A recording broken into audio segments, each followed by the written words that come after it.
no world, no anything, just nothing. It's probably hard to do, and the Greeks couldn't do it. So what they imagined instead was chaos. And this complete chaos is what started everything. And this chaos is the constant thread that runs from the Theogony through the Iliad, and today I'm going to follow that thread. So we start with the obvious. We start with chaos. Now chaos is defined as like a burning light or complete darkness or everything in between, and that's basically what it was. It was just a big mix-up of everything, and out of that came Gaia and Uranus, the earth and the sky. And those two then had the Titans. Now the Titans subdivided it.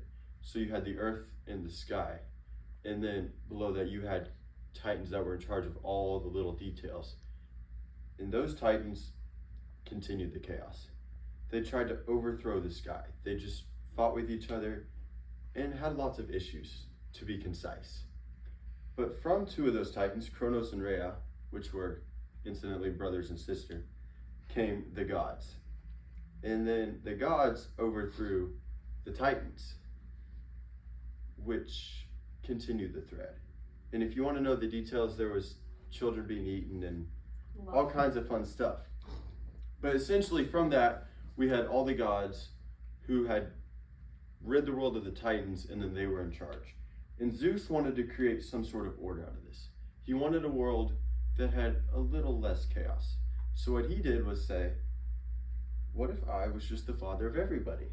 Real. Which is kind of what he did.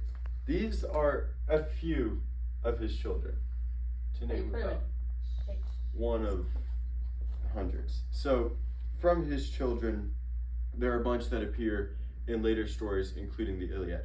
One of these really important ones is Helen. Helen was a mortal god, demigod, who didn't really have the power of a god except for the beauty.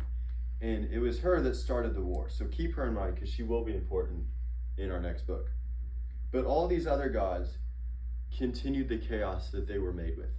They split up, they chose sides, and they started sibling rivalries.